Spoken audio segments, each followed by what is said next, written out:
At sa atin pong pagbabalik sa Juicy mga kapatid, ito na po ang ating Facebook message mula kay IC. Yes, okay. Galing kay Philip Cancio Cortez. Sabi niya, super aliw talaga ako sa panonood ng Juicy every time I come home from work. Nakakaalis ng stress at pagod ang mga pasabog nyo. Si Nanay Christy na super accurate ang mga pasabog at talaga namang may meaning at sense ang bawat sinasabi. Salamat po. Si IC na simple lang at very fashionable kumanamin. Thank you so much. FNA. Si Alex na super cute at kalog at si Shalala na walang kamatayan ang necklaces na sinusuot. Kala ko walang kamatayan, period. Walang tulugan. Kala ko walang Gano'n ba tulugan. kabigat yan, Shalala? Mamagaang lang siya. Magaan lang. Okay. O, kasi parang may disco. Pero parang nagre-reflect Ito pa. Ito may special. Parang may ilaw-ilaw yung Ito mukha. guys, makinig kayo, may special request. Sabi niya, request lang po, sana isama niyo na si Gladys as regular host. Wow! Para buo ulit ang Unbeatable 5. Thank you so much. Nako, answered prayer yan. Ano ba yan? Answered prayer yan talaga. Nagulat ako. Walang kagin-sagin sa may mga sumisid. Kala mo'y maligno na sa set. Anyway, Okay. at dahil dyan meron kang t-shirt from Juicy and visit our FB Facebook page, Juicy on TV5. Follow us on Twitter, Juicy on TV5. And of course, ang aming website, juicyontv5.com. Thank you, Vivian Sarabia. Alam mo, Direk, kapag ikaw ay nandito sa Juicy, asahan mo na ang mga dapat na hindi mo maasa. I know, kasaya nga eh, Oo, di ba? yes, Pero nakakaswal. sabi na sa FB, maging regular na siya. So, dapat may speech ka kagad ngayon. Ano Wala, masasabi di mo? ba, si Direk ang regular, kaya dapat siya may speech. Hindi ba natin narinig ang speech ni Direk? Oy, Simula nung siya ay Tingnan muna natin talagang certified na regular. Marami naman magkakaroon tayo, di ba? Nagtuturoan. Ayaw na. Tsaka kailangan tanggalin mo na yung baon. Okay, eto na po tayo sa top 6 ng ating Juiciest Stories ng taong 2011. Panoorin po natin. Juiciest Story Top 6. Andy Eigenman, batang ina, marami ang nagulat at nanghinayang nang mapabalitang buntis ang young star na si Andy Eigenman. Pero mas marami ang nabigla nang dalawang pangalan ang lumutang bilang ama ng kanyang pinagdadalang tao. At ito ay sina Jake Ejercito at si Albi Casino. Kung naging tahimik ang kampo ni Jake, kabaliktaran ang naging tugon ni Albi dahil agad itong itinanggi ng binata at kung sakali man na siya raw ang ama, ay kailangan itong patunayan ng aktres sa pamamagitan ng DNA testing. Bagay na ikinasama ng loob ng pamilya ni Andy. Sa ngayon ay masaya na si Andy sa kanyang munting anghel at hindi na inobliga pa si Albi na kilalanin ang bata.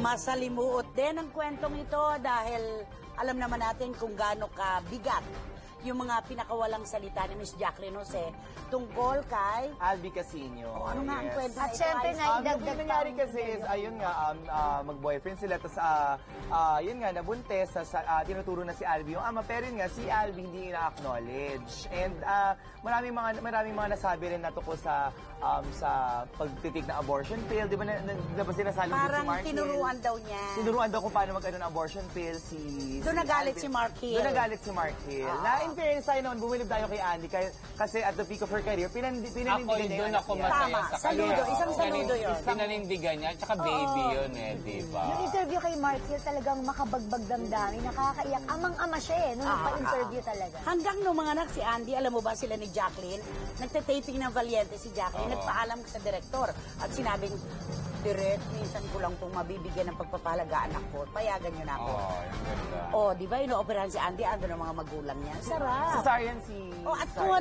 ng picture si Mark.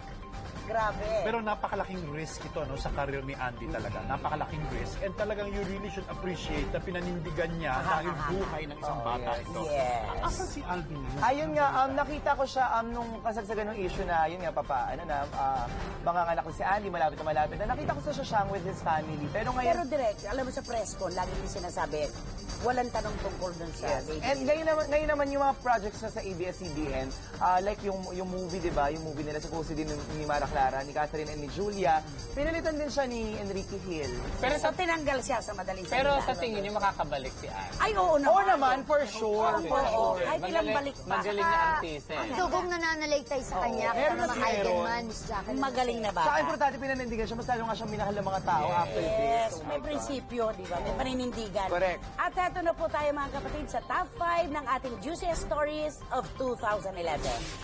Juiciest Story Top 5. Reyna ng kagandahan, Pinay Beauties, wagi sa international beauty pageants. Winner talaga ang 2011 pagdating sa pagandahan dahil hindi lang isa kundi 4 na Pinay ang nakapag-uwi ng titulo mula sa iba't ibang beauty pageant.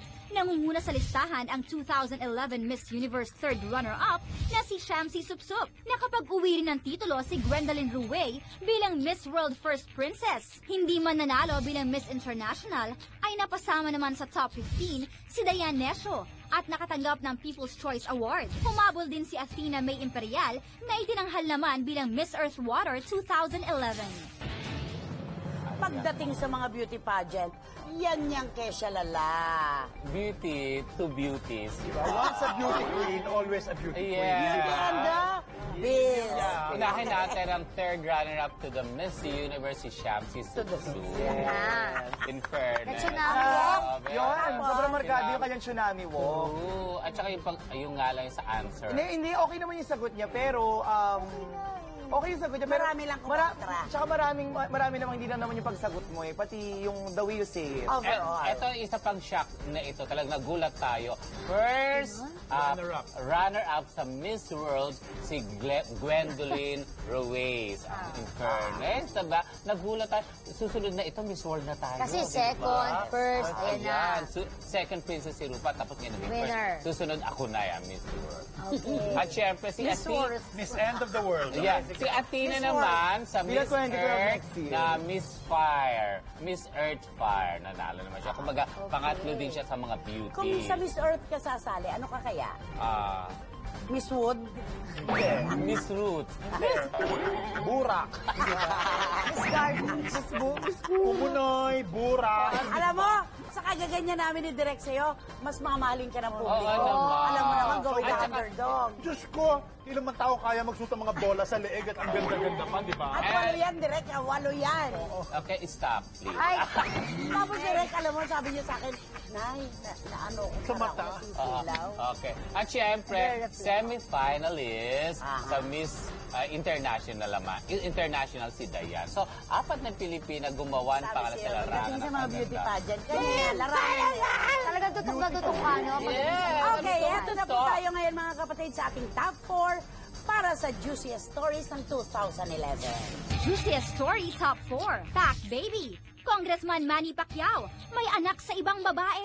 Bago pa man magsimula ang laban ni Pacman kay Juan Marquez noong nakaraang Nobyembre, ay pumutok na ang balitang di umano'y may anak siya sa non-showbiz girl na si Kat Ordonez. Kumakalat pa nga ang litrato niya kasama ang mag-ina. Bagay na labis na ikinasama ng loob ni Jinky. Umabot pa nga sa puntong naghamon din si Jinky sa kung sino ang makakapagpatunay na may babae ang kanyang asawa ay bibigyan niya ng Hermes bag. Agad namang nilinaw ni Kat na hindi raw ang People's Champ ang ama ng kanyang anak. Oy, may input si Gladys. Ano na? Tungkol saan to? Tungkol kay Mr. Manny Pacquiao. Ayan, Oh? kay Congressman Manny Pacquiao. At doon sa controversial na Na di binyag. umano? Na di umano ay anak daw niya, no? Yung bininyagan. Pero syempre, kaagad-agad naman, pinabulaanan nila na hindi totoo yun. Eh, ba't naman kasi direct hindi naman pagbibintangan? Siya nagbayad sa reception. Ang mga ninong at ninang ng bata ay mga katropa niya.